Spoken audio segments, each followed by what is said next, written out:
and welcome back to the channel. We've got another voiceover video as we try to make more progress on the S13. Now we'll be jumping all over in this video, so make sure you follow along. Alright, so the first thing we're going to tackle is just buttoning up all the turbo lines. So I'm just tightening up the water lines, which are -6AN going into a banjo adapter at the turbo. I like to use these banjo adapters because they're lower profile and it just makes it easier to connect the water line to the center cartridge of the turbo. Next, I move on to attaching the oil feed line. Now, I may adjust the routing still later, but for now, I just wanted to get a better idea of how and if everything fits. Just tightening up the water line to the upper water neck.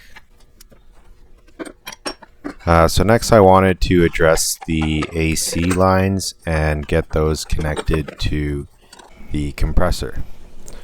But first we'll replace the only O-ring left that wasn't changed. So just matching up one that's the same size and thickness.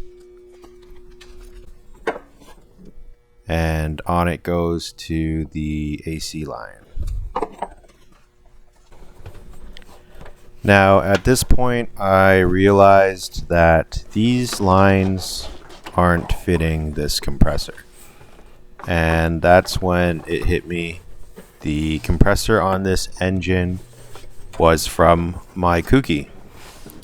But luckily I do have a S13 compressor. It just needs a serious cleanup. So it looks like I'll have to do that at some point and get that swapped onto the engine.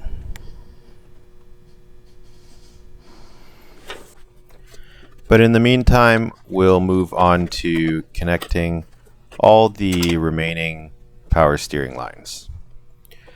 This was pretty straightforward. Luckily, the lines we made previously worked out to be the right lengths. If you haven't seen that video, make sure you go give that a watch. We made all new power steering lines out of PTFE AN lines and even adapted the factory power steering reservoir to -6 and -10 AN. So next we'll connect the high pressure line to the pump. Just trying to route the line as best I can.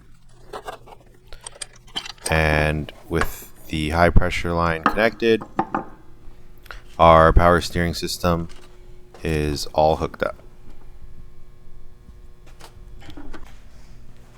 Now we'll move on to the intake side. But first, here's Koa getting comfortable.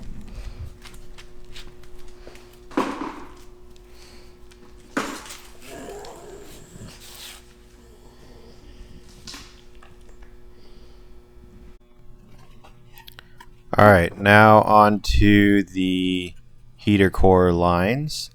I started by trimming and test fitting the existing heater hoses and eventually came up with this to connect the custom tubes I made that simplify the water lines underneath the intake manifold. I also have a video on that, so go check that out if you haven't seen it.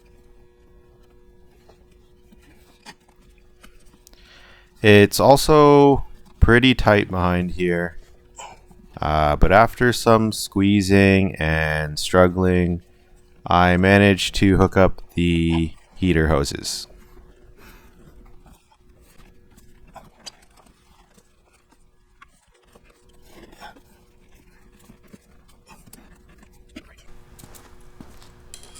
As always, Koa is a big help.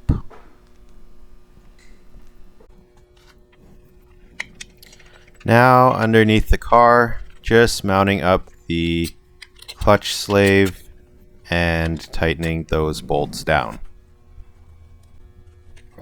So I had mentioned we'd be jumping around in this video, and that's exactly what we're doing. So I'm just removing the barb fitting from the back of the intake manifold, applying some Teflon tape for a good seal, and it's ready to go back on. So with the barb fitting reinstalled, it's just a matter of connecting the hose for the brake booster. And with that connected, we can move on to the next task, which apparently was playing with the throttle body, and Koa not looking so amused. But yeah, on to addressing the fuel rail. So I realized that the fuel pressure gauge placement wouldn't work out if I planned on running a strut bar.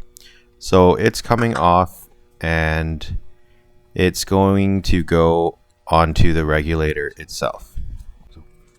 So first, a little bit of Teflon tape for good measure, and it's ready to thread into one of the openings on the regulator.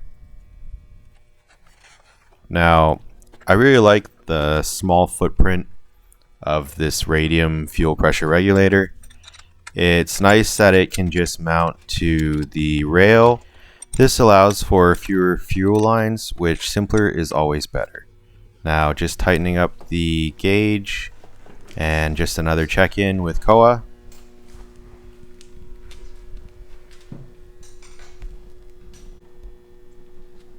He's keeping busy as usual.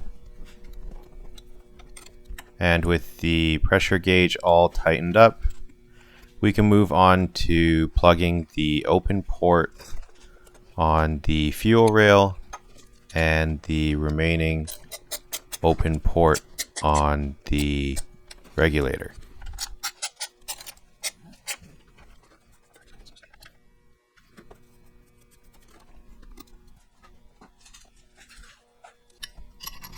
Now, hopping back to the turbo side, the TurboSmart Hypergate 45 is going on. I'm sure I'll play with the placement once we get started on fabbing up the downpipe and the wastegate dump tube, but for now the wastegate is installed to help with visualization. Next, I loosened the bolts for the compressor housing of the turbo. These are going to be left loose so that the housing can be clocked accordingly when it comes time for intercooler piping. Now let's tackle the remaining fuel lines that need to be made. So pretty straightforward here, measuring out the length I need and just cutting the PTFE line accordingly. Just pulling off the fittings from the fuel rail as well as the fuel filter, and it's time to assemble the line with the hose ends.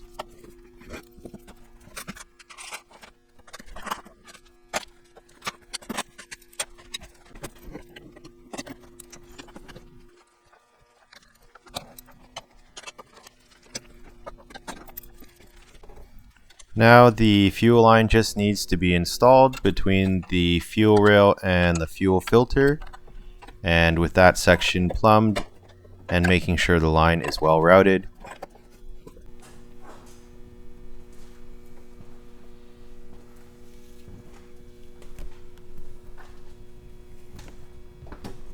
we can move on to the line that connects the regulator to the ethanol content sensor. Just using some string to gauge the length that I need, measuring it out and cutting the line.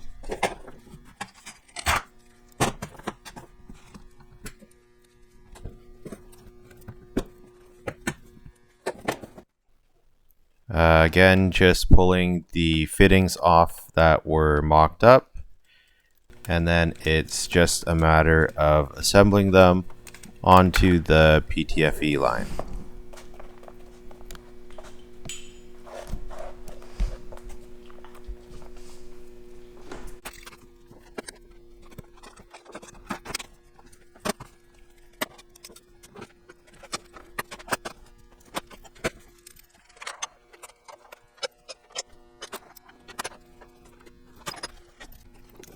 With the fuel line finished, it's ready to go back on the car.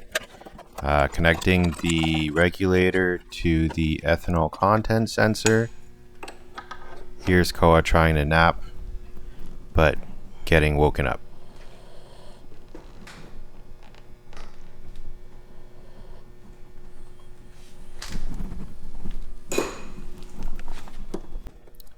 Just tightening up the AN fittings, and that's the last of the fuel lines, which means the fuel system is fully connected.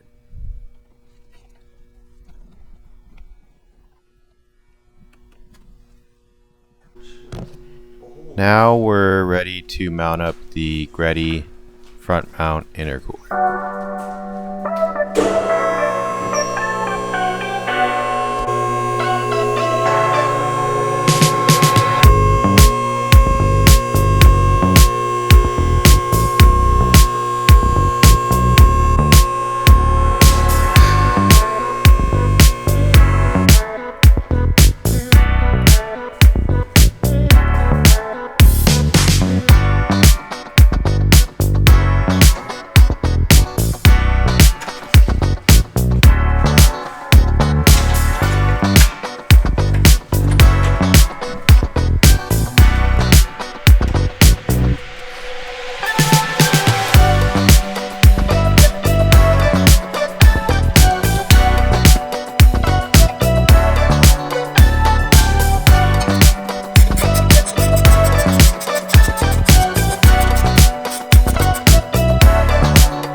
With the intercooler all mounted up, that's all the S13 progress for this video. Although we were kind of all over the place in this video, we got a bunch of necessary things completed, which means we're getting closer and closer to firing this thing up. Now if you guys like all the S13 content, make sure you click that like button, and if you're not subscribed, make sure you hit subscribe. I hope you enjoyed this video, and let's keep chugging forward and get this S13 finished. As always, thanks for watching, and I'll see you in the next video.